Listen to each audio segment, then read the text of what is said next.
بسم اللہ الرحمن الرحیم۔ حضرت جابر بن عبداللہ رضی اللہ عنہ سے سنا، انہوں نے بیان کیا کہ ہم سے ابو سعد غزری رضی اللہ عنہ نے بیان کیا کہ رسول اللہ صلی اللہ علیہ وسلم نے فرمایا، ایک زمانہ آئے گا کہ اہل اسلام کی جماعتیں جہاد کریں گی تو ان سے پوچھا جائے گا کہ کیا تمہارے ساتھ رسول اللہ صلی اللہ علیہ وسلم کے کوئی صحابی بھی ہیں؟ وہ کہیں گے کہ ہاں ہیں، تب ان کی فتح ہوگی۔ پھر ایک ایسا زمانہ آئے گا کہ مسلمانوں کی جماعتیں جہاد کریں گی اور اس موقع پر یہ پوچھا جائے گا کیا یہاں رسول اللہ صلی اللہ علیہ وسلم کے صحابی کی صحبت اٹھانے والے تابعی موجود ہیں؟ جواب ہوگا کہ ہاں ہیں، اور ان کے ذریعے فتح کی دعا مانگی جائے گی۔ اس کے بعد ایک زمانہ ایسا آئے گا کہ مسلمانوں کی جماعتیں جہاد کریں گی اور اس وقت سوال اٹھے گا کہ کیا یہاں کوئی بزرگ ایسا ہے جو رسول اللہ صلی اللہ علیہ وسلم کے صحابہ کے شاگردوں میں سے کسی بزرگ کی صحبت میں رہے ہوں؟ جواب ہوگا کہ ہاں ہیں، تو ان کے ذریعے فتح کی دعا مانگی جائے گی، پھر ان کی فتح ہوگی۔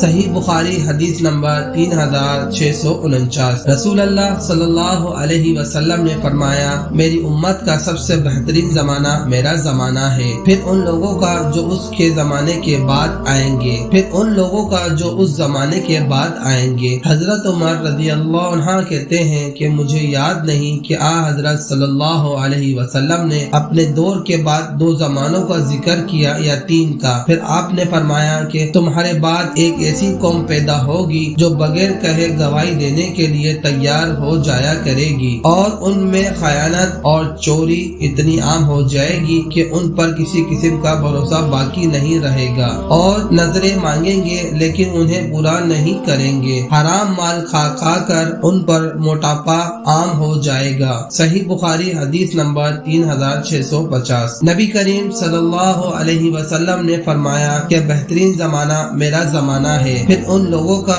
جو اس زمانے کے بعد آئیں گے، پھر ان لوگوں کا جو اس کے بعد آئیں گے۔ اس کے بعد ایک ایسی قوم پیدا ہوگی کہ گواہی دینے سے پہلے قسم ان کی زبان پر آ جایا کرے گی، اور قسم کھانے سے پہلے گواہی ان کی زبان پر آ جایا کرے گی۔ ابراہیم نے بیان کیا کہ جب ہم چھوٹے تھے تو گواہی اور عہد کے الفاظ زبان پر لانے کی وجہ سے ہمارے بڑے بزرگ ہم کو مارا کرتے تھے۔ صحیح بخاری حدیث نمبر 3651۔